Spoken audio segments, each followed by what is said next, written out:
এখনকার নিউজ বাংলার prime time news নিয়ে আমি আপনাদের সাথে আছি মৃন্ময়, আর আপনারা দেখছেন নিউজ বাংলা নেটওয়ার্ক। সংবাদ নিবেদন করছেন রাজন জুয়েলার্স, বিবেকানন্দ রোড, ধর্মনগর, উত্তর Tripura. The big mart, ICICI ব্যাংকের পাশে, ডিএনবি রোড, ধর্মনগর, উত্তর ত্রিপুরা।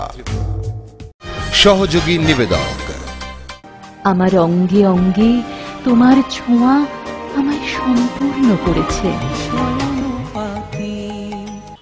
এখন খবর বিস্তারিত।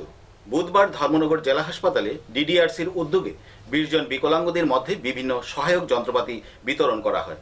এই অনুষ্ঠানের উদ্বোধন করেন উপাধ্যক্ষ বিশ্ববন্ধু সেন। উত্তর জেলা অক্ষমতা পুনর্বাসন কেন্দ্র এর উদ্যোগে ধর্মনগর জেলা হাসপাতালে 20 জন বিকলাঙ্গদের মধ্যে সহায়ক বিভিন্ন যন্ত্রপাতি বিতরণ করা হয়। এই অনুষ্ঠানে উদ্বোধক হিসেবে উপস্থিত ছিলেন উপাধ্যক্ষ বিশ্ববন্ধু সেন, জেলা নোডাল অফিসার হরিশ পাল চৌধুরী, ডক্টর সন্দীপক রায়, অতিরিক্ত জেলা শাসক নগেন্দ্র দেববর্মা প্রমুখ। উপাধ্যক্ষ তার ভাষণে বলেন, সরকার মানুষের পাশে থেকে তার কাজ ঠিকমতো করে যাচ্ছে, যখন যা প্রয়োজন তা পৌঁছে দিচ্ছে। এখন আর আগের আমলের মতো মিছিল মিটিং করতে হয় না। তিনি বলেন, সবাই যদি তাদের নিজের কাজ সঠিকভাবে করে তাহলে এই সমাজ সুন্দর হবে।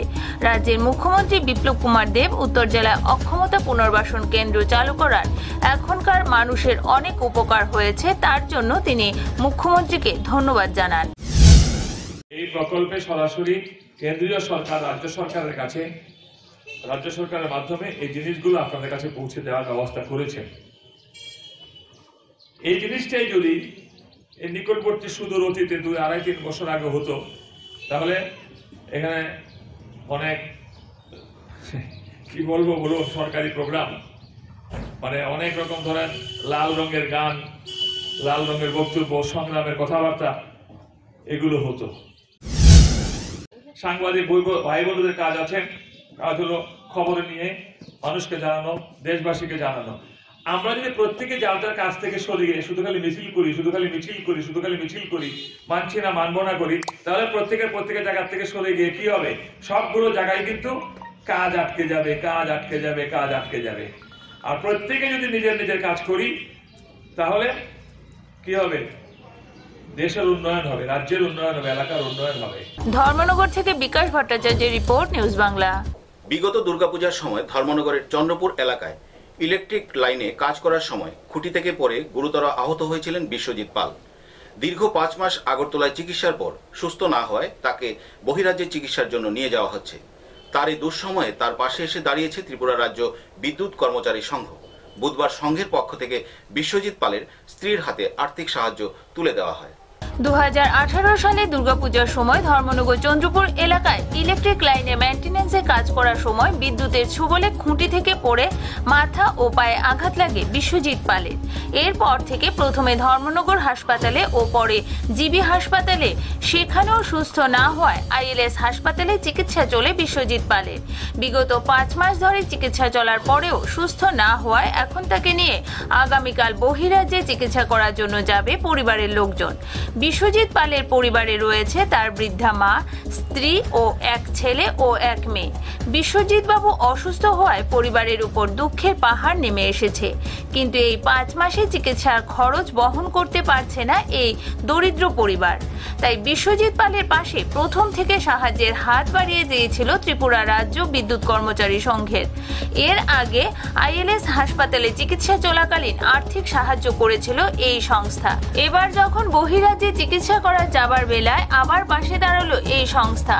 আজ সকালে ধর্মনগর টঙ্গিবাড়ি 2 নম্বর ওয়ার্ডের বিশ্বজিৎ পালের বাড়ি যান ত্রিপুরা রাজ্য বিদ্যুৎ কর্মচারী সংঘের সাধারণ সম্পাদক স্বপন চক্রবর্তী, সহ সম্পাদক কাজী সিদ্দিক মিয়া, রাজ্য কমিটির সদস্য বিকাশ ভৌমিক। বাড়িতে গিয়ে বিশ্বজিৎ পালের স্ত্রীর হাতে আর্থিক সাহায্য তুলে দেন। সংস্থার পক্ষ থেকে এই পরিবারের পাশে থাকার অঙ্গীকার করেন সংস্থার সদস্যরা। পরিবারের পক্ষ থেকে রাজ্যের মুখ্যমন্ত্রীর দৃষ্টি আকর্ষণ করেছেন। বড় দুঃখের ব্যাপার, বলার অবকাশও থাকে না। দুর্গাপূজার আগে আমাদের বিদ্যুৎ পরিষেবা যে একটা মেনটেনেন্স কাজ হয়, উনি বিদ্যুতের কাজ করার সময় উপর থেকে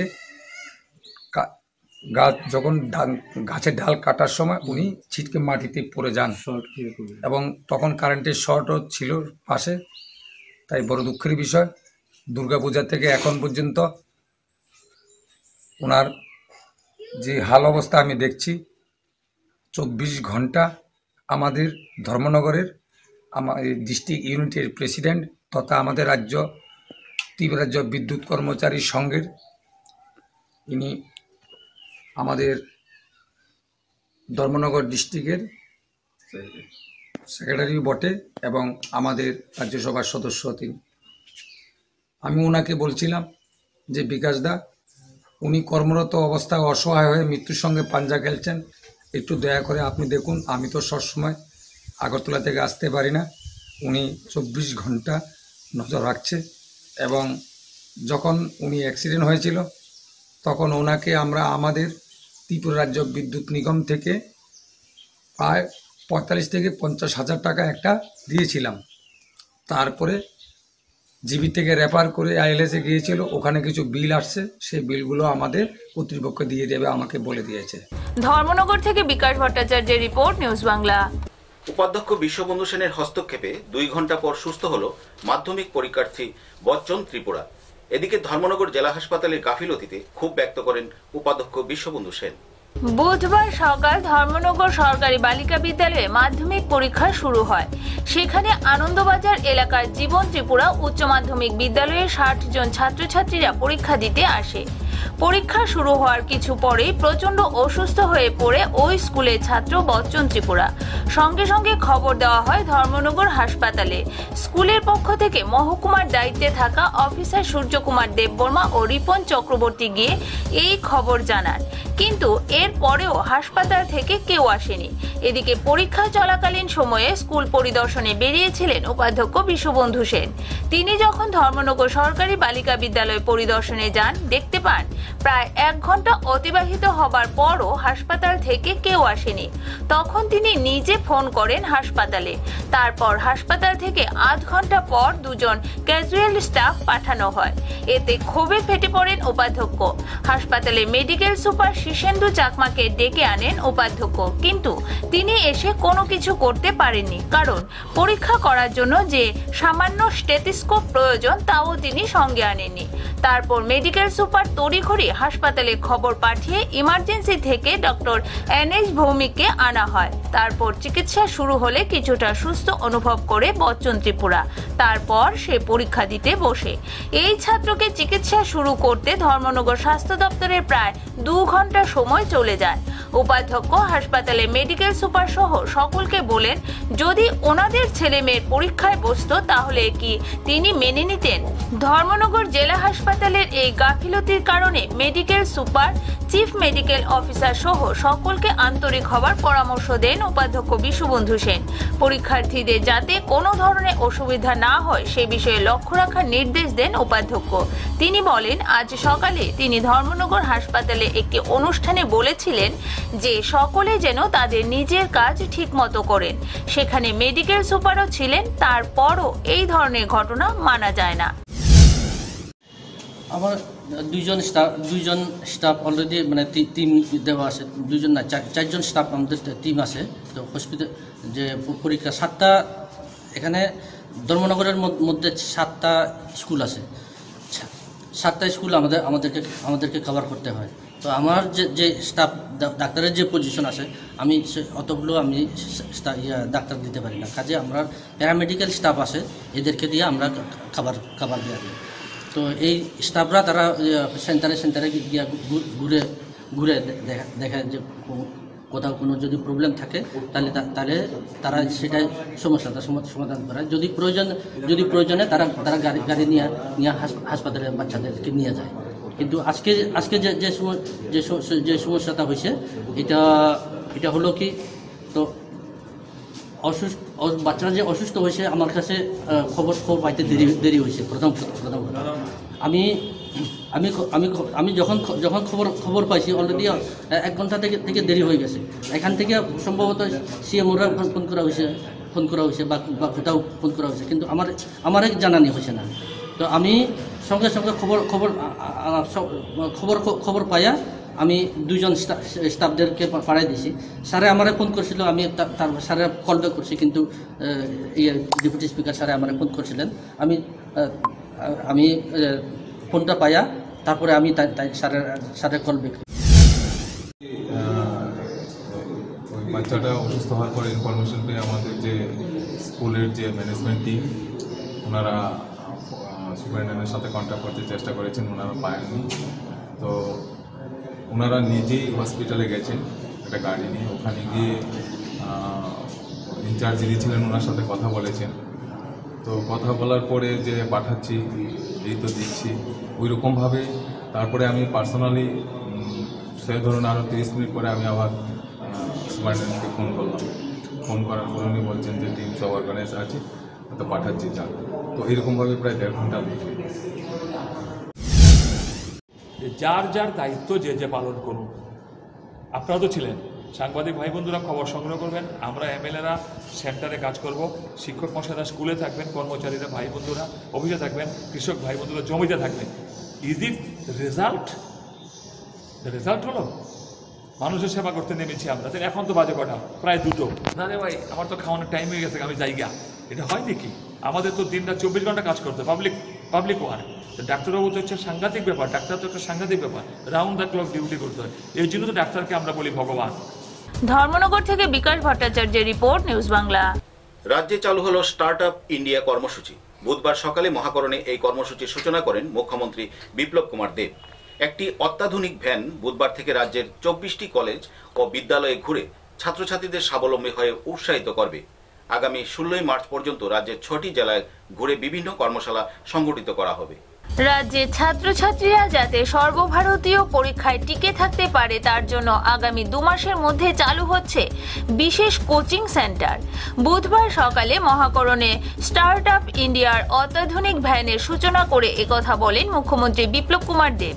তিনি বলেন, বহিরাজ্য থেকে প্রশিক্ষকরা এই কোচিং সেন্টারে ছাত্রছাত্রীদের প্রশিক্ষণ দেবে।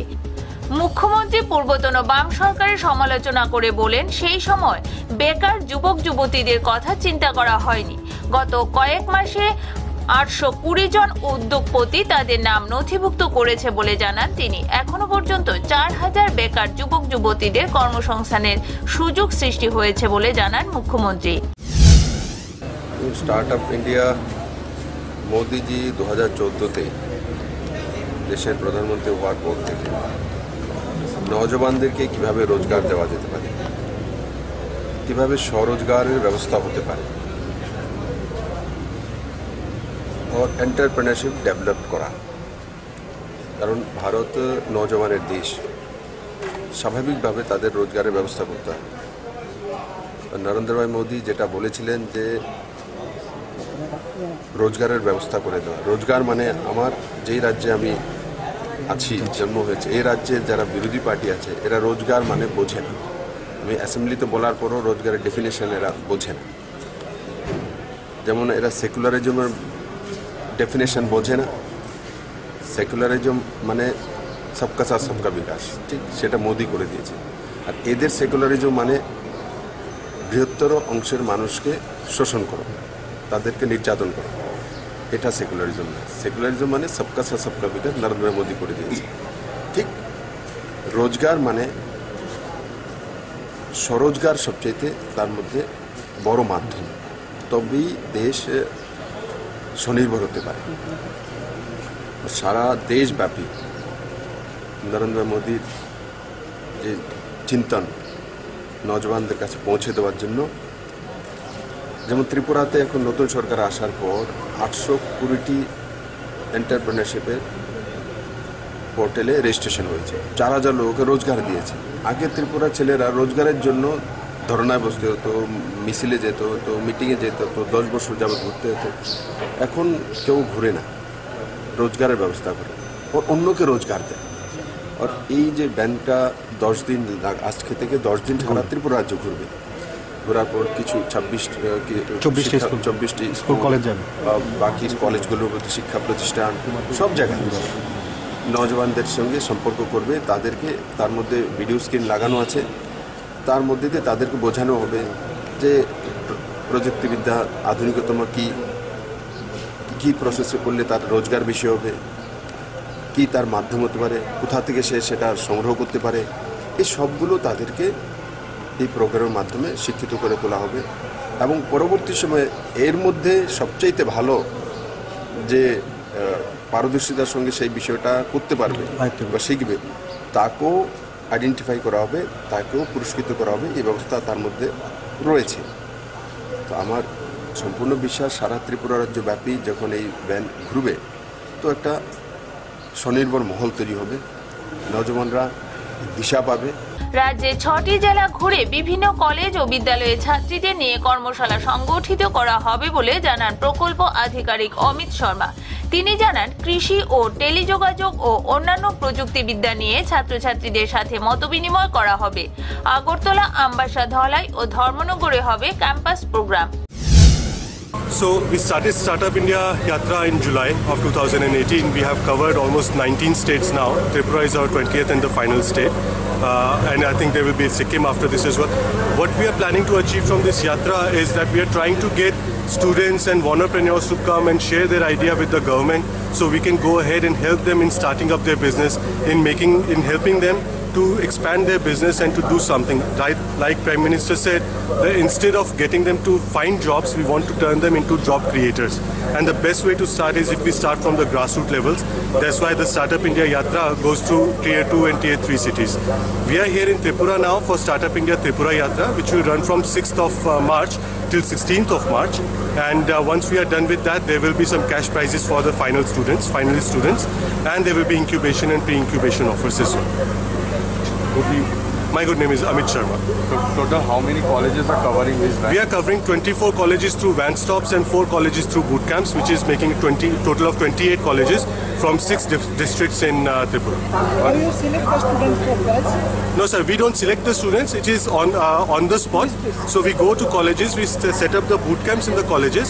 Once students come there, they will attend the workshop, a whole day workshop in the boot camp, and in the afternoon they pitch their idea. So we don't have a set number on 1, 2 or 10 students to pick. As many ideas, if we have 50 students pitching up the idea and all 50 ideas are good, we will be selecting all the 50 students out of it. Sir, your designation?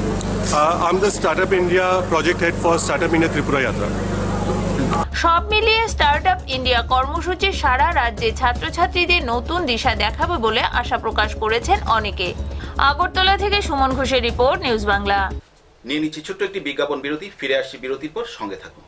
ধর্মনগরে এবার অত্যাধুনিক সাজে সেজে উঠল রংমহল বিবাহ ভবন and conference hall. এখানে বিবাহ, অন্নপ্রাশন থেকে শুরু করে যে কোনো সামাজিক কাজে অত্যাধুনিক ও রুচিসম্মত সব ধরনের সুবিধা পাওয়া যাচ্ছে। কনফারেন্স হল এবং গাড়ি পার্কিং এর বিশেষ সুবিধা রয়েছে আমাদের রংমহলে। আমাদের ঠিকানা থানা রোড, ধর্মনগর, উত্তর ত্রিপুরা। যোগাযোগ 8730064074। অলংকারে প্রস্ফুটিত হয় নারীর সৌন্দর্য, আর ধর্মনগরে আধুনিক রুচিসম্মত স্বর্ণালঙ্কারের চির বিশ্বস্ত প্রতিষ্ঠান রাজন জুয়েলার্স, যেখানে রয়েছে 22 ক্যারেট কেডিয়াম যুক্ত হলমার্ক গহনা, যেমন নেকলেস, চেইন, চূড়, বালা, মান্তাসা, আংটি এবং শাখা বাঁধানো ইত্যাদির বিপুল সম্ভার। তাছাড়া রয়েছে বিয়ের গহনার অদ্বিতীয় কালেকশন। পাশাপাশি আপনার যে কোনো পুরনো গহনার বদলে নতুন হলমার্ক গহনা নেবার সুযোগ। তাই এখন সোনার গহনা মানেই রাজন জুয়েলার্স, বিবেকানন্দ রোড, ধর্মনগর, উত্তর ত্রিপুরা। সবার সাদর আমন্ত্রণ রইল। ফিরে এলাম বিরতির পর। বুধবার রাজধানীতে রাধানগর শপিং কমপ্লেক্সের উদ্বোধন হয়। এর উদ্বোধন করেন মুখ্যমন্ত্রী বিপ্লব কুমার দেব। নবনির্মিত এই কমপ্লেক্সে মোট 80টি স্টল রয়েছে। রাধানগর শপিং কমপ্লেক্সের উদ্বোধন করলেন মুখ্যমন্ত্রী বিপ্লব কুমার দেব। 3,46,00,000 টাকা ব্যয়ে নির্মিত শপিং কমপ্লেক্সে রয়েছে 80টি স্টল। চতুর্দশ অর্থ কমিশনের বরাদ্দকৃত অর্থে নির্মিত শপিং কমপ্লেক্সের সূচনা করে মুখ্যমন্ত্রী রাজ্য ও কেন্দ্রীয় সরকারের বিভিন্ন প্রকল্পের কথা তুলে ধরেন। মুখ্যমন্ত্রী স্বনির্ভর ত্রিপুরা গড়ে তুলতে সকলের সহযোগিতা কামনা করেন। তিনি বলেন, রাজ্যকে ফুলে ফলে সমৃদ্ধ করতে 2 লক্ষ পরিবারকে গাছ পরিচর্যার জন্য 200 টাকা করে দেওয়া হবে বলে তিনি জানান। উল্লেখ্য, রাধানগরে শপিং কমপ্লেক্সের নির্মাণ কাজ শুরু হয় 2016 সালের 19 ডিসেম্বর থেকে। নরেন্দ্র মোদী প্রধানমন্ত্রী হওয়ার আগে এখানে যারা বসে আছি আমরা বা মঞ্চে যারা আছি, ত্রিপুরা সরকারের অধিকারীরা রয়েছে, সমাজসেবী সংগঠনের সদস্যরা রয়েছে, আমাকে একটা কথা বলুন আপনারা, মোদী সরকার আসার আগে ত্রিপুরার কতজন মানুষ জানতো যে স্কিল ডেভেলপমেন্ট এই যে নামটা কতজন লোক জানত? স্কিল ডেভেলপমেন্ট এই নামটা কতজন লোক জানতো? এখানে কারা শুনেছে? আমরা তো আগরতলা শহরবাসী, গ্রাম তো ছেড়ে দিই, আগরতলাতে যারা আছি তাদের মধ্যে আজ থেকে 4.5 বছর আগে স্কিল ডেভেলপমেন্টের বিষয়ে কারোর কোনো ধারণা ছিল? নরেন্দ্র ভাই মোদী আসার পর স্কিল ডেভেলপমেন্ট মিনিস্ট্রি বানিয়ে দিয়েছে আলাদা করে। যেমন নর্থ ইস্টের ডেভেলপমেন্টের জন্য অটল বিহারী বাজপেয়ীজি প্রয়াত প্রধানমন্ত্রী ডোনার মিনিস্ট্রি করে দিয়েছিলেন। নর্থ ইস্টের উন্নয়নের কথা আমরা অনেক শুনেছি, অনেক রাজনৈতিক নেতৃত্বের মুখে শুনেছি। 1947 থেকে বহু প্রধানমন্ত্রী হয়ে গেছে, কিন্তু নর্থ ইস্ট বাসীকে যদি কেউ আইডেন্টিফাই করেছে, ডেভেলপমেন্টের কথা চিন্তা করেছে, তো শুরুয়াত অটল বিহারী বাজপেয়ী শুরু করেছে ডোনার মিনিস্ট্রির মাধ্যমে। আর নরেন্দ্র ভাই মোদী সর্বাঙ্গীন নর্থ ইস্ট বাসীর বিকাশের জন্য অষ্টলক্ষ্মীর স্বপ্ন দেখেছে। 8 লক্ষ্মী মানে ধনবান রাজ্য, নর্থ ইস্টের রাজ্যগুলি স্বয়ং সম্পূর্ণ রাজ্য।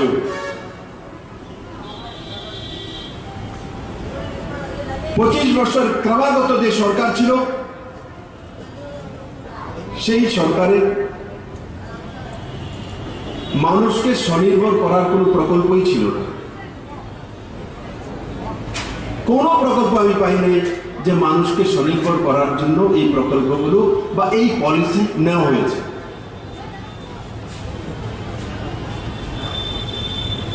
স্কিল ডেভেলপমেন্টের যে স্কিম 1,16,000 ধার্য করা হয়েছে, সেটা তো মোদী সরকার আসার পরে স্কিল ডেভেলপমেন্ট মিনিস্ট্রি বানিয়ে নেওয়া হয়েছিল।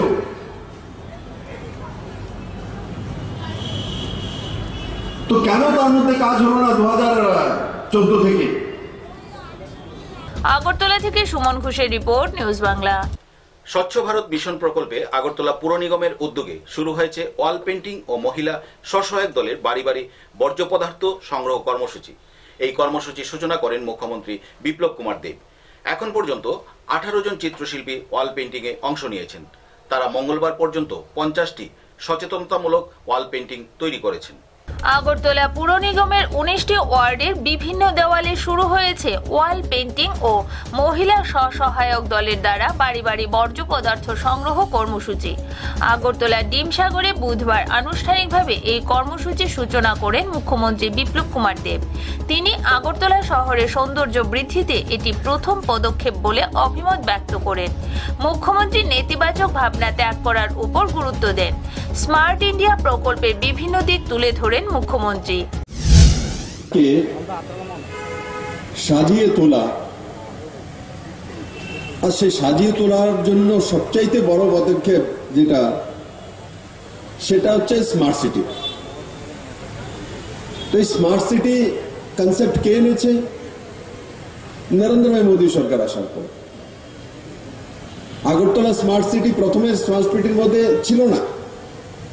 পরবর্তী সময়ে ভেঙ্কাইয়া নাইডুজি, আজকের যিনি আমাদের দেশের ভাইস প্রেসিডেন্ট রয়েছেন, উনি যখন ইউডি মিনিস্টার ছিলেন, স্পেশাল ড্রাইভ দিয়ে মাননীয় প্রধানমন্ত্রীর নির্দেশে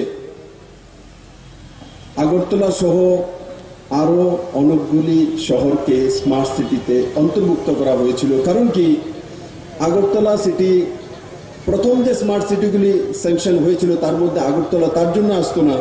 কারণ কি, আগরতলাকে স্মার্ট সিটি করার জন্য যে প্যারামিটারগুলি তৈরি করা হয়েছিল তার মধ্যে আগরতলা আসে না। কিন্তু প্রধানমন্ত্রীজি এবং তৎকালীন ইউডি মিনিস্টার শ্রী ভেঙ্কাইয়া নাইডুজি ওনাদের প্রচেষ্টায় আগরতলার মতো ছোট শহরও স্মার্ট সিটিতে চলে এসেছে। মুখ্যমন্ত্রী মহিলা স্বসহায়ক দলের হাতে পোশাক তুলে দেন। তাদের দেওয়া হয়েছে পরিচয়পত্র। একজন মহিলা 120 থেকে 150টি বাড়ি ঘুরে বর্জ্য পদার্থ সংগ্রহ করবে। তাদেরকে মাসিক 3000 টাকা দেওয়া হবে।